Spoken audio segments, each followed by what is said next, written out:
Ini sebagian materi dari Kesultanan Tangerang Pasai. Sebelum kami menjelaskan materinya, alangkah baiknya kami memperkenalkan diri dulu masing-masing dari saya. Perkenalkan, nama saya Rivaldo Rafael. Nama saya Giovanni.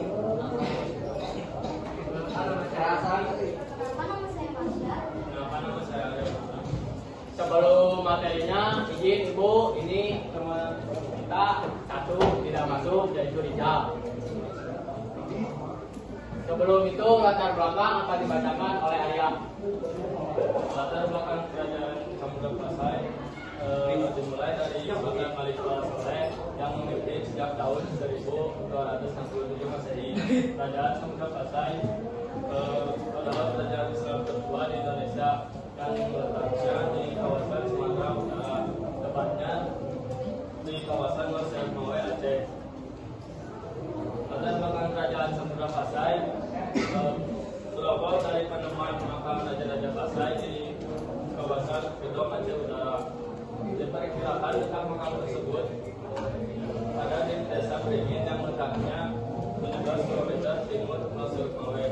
Salah satu makam yang dijumpai di kawasan tersebut adalah makam Sultan Malik Saleh. Pada batu nisannya bertuliskan tahun 1360 Hijriah atau tahun 1297 Masehi. Tahun tersebut bersamaan dengan perkembangan sastra Melayu klasik. Pada saat Sultan Ahmad Malik Al-Zohir memerintah dari tahun 1346 hingga 1383 Masehi. Di masa pemerintahannya, Samudra Pasai mencapai puncak kejayaannya sebagai pusat perdagangan internasional, terutama karena letaknya yang strategis di jalur perdagangan Selat Malaka. Perekonomiannya berkembang pesat dengan komoditas utama seperti beras, sutra, kapur, lada, dan emas. Namun pada saat Sultan Zainal Abidin memerintah pada tahun 1513 hingga 1524 Masehi, kerajaan Samudra Pasai mulai mengalami kemunduran akibat tekanan dari luar, termasuk serangan Portugis. Di masa Portugis dan Kesultanan, masa pemerintahannya melalui perubahan kerajaan sebagai suatu lembaga di wilayah pesisir utara Sumatera. Oke, lanjut. Terima kasih Arya. Di sini perang agama Islam akan dijelaskan oleh Mas Jan. Yang pertama, saya akan menjelaskan peran agama Islam dalam kehidupan politik. Kesultanan Samudra Pasai memiliki struktur yang berjalur monarki. Pemimpin tertinggi adalah seorang sultan yang tidak hanya memegang kekuasaan politik tetapi juga kekuasaan agama. Sultan Malik Saleh menjadi pendiri kerajaan ini dan menerapkan hukum Islam sebagai dasar pemerintahan. Hal ini menciptakan sinergi antara politik dan agama yang kuat di kerajaan tersebut. Lalu yang kedua, kehidupan agama Islam dalam kehidupan sosial dan budaya. Masyarakat di Kesultanan Samudra Pasai adalah campuran dari berbagai etnis termasuk Aceh, Melayu, Jawa, India, Arab, dan Cina.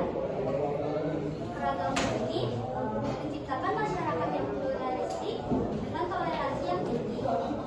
Kehadiran berbagai etnis dan budaya menghasilkan asimilasi budaya yang kuat di dalam bahasa, pakaian, dan juga kebiasaan sosial sehari-hari.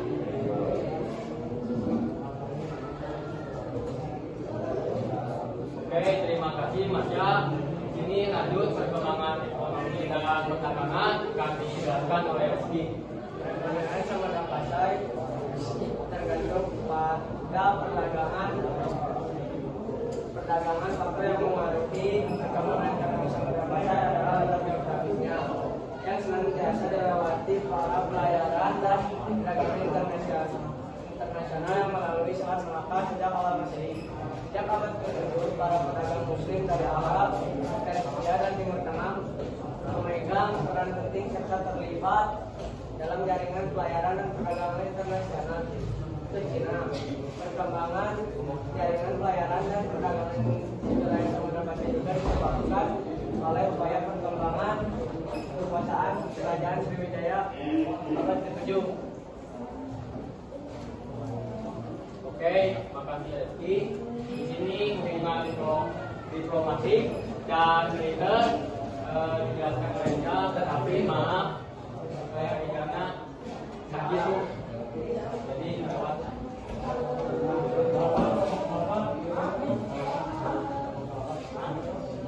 Oke, ini pencapaian akan dijelaskan oleh Meski saya akan menjelaskan pencapaian kerajaan di Samudra Pasai.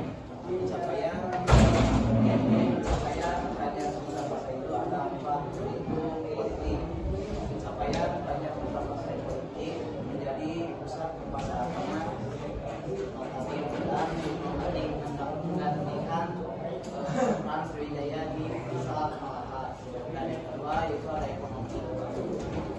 Pencapaian ekonomi di kerajaan Samudra Pasai sukses sebagai pusat perdagangan internasional dengan komoditas utama lada dan sebelah, dan mereka pun mempunyai mata uangnya tersendiri yaitu emas dirham. Dan yang ketiga ada sosial. Pencapaian sosial di kerajaan Samudra Pasai menjadi tempat lahirnya sampah plastik seperti di Kaya Raja Pasai.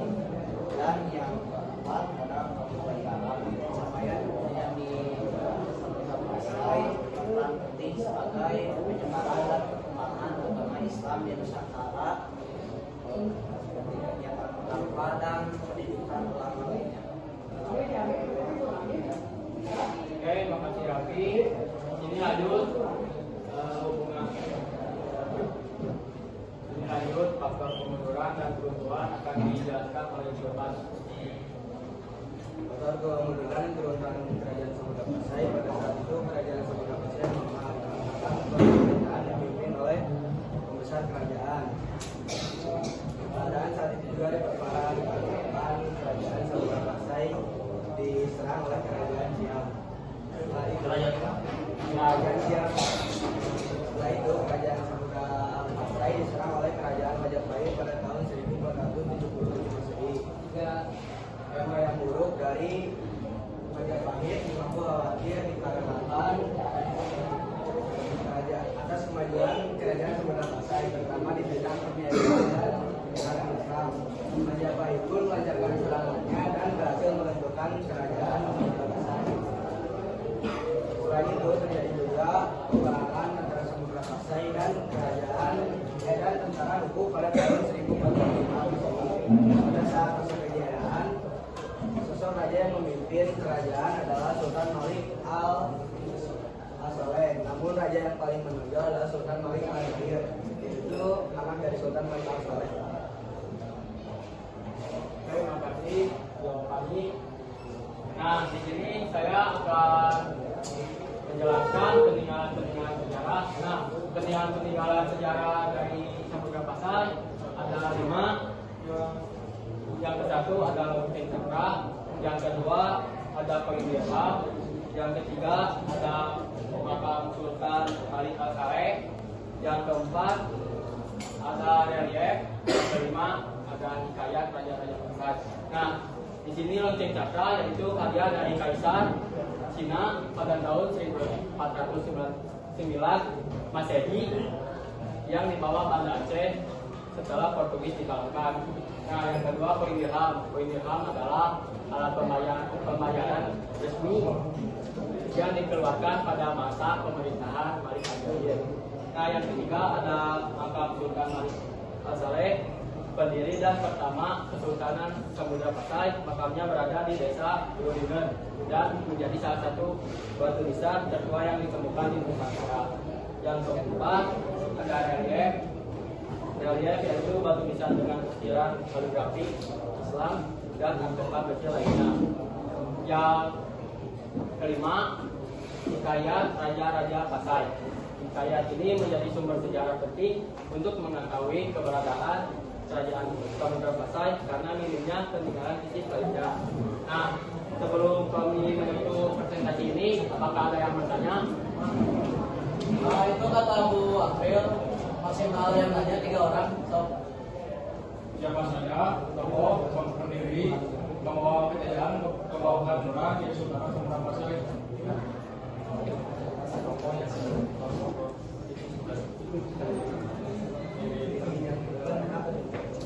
Pendirinya adalah Sultan Malikul Asoleh.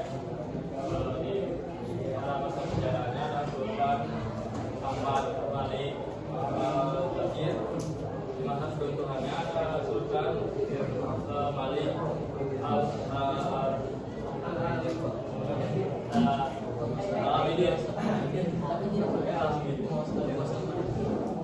Oke, cukup.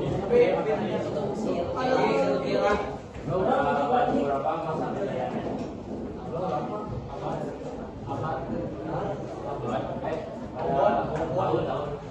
Tahun 1324 dan 46 sampai 1383 Masehi.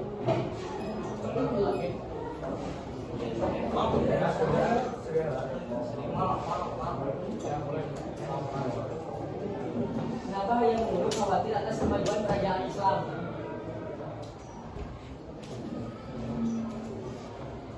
Kan yang dulu khawatir atas kemajuan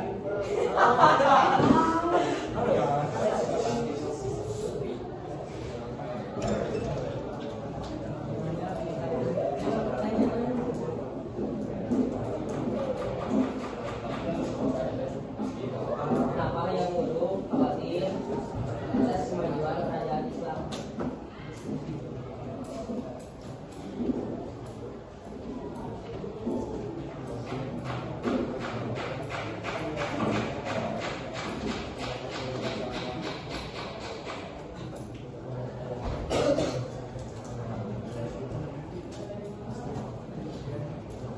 karena kemajuan Samudra Pasai terhadap posisi Majapahit, terutama sebagai pusat perdagangan di Selat Malaka dan kekuatan politik di Nusantara. Oke, cukup saja. Ya, sekian dari kami. Maaf jika ada kata-kata maupun perbuatan kami tutup dengan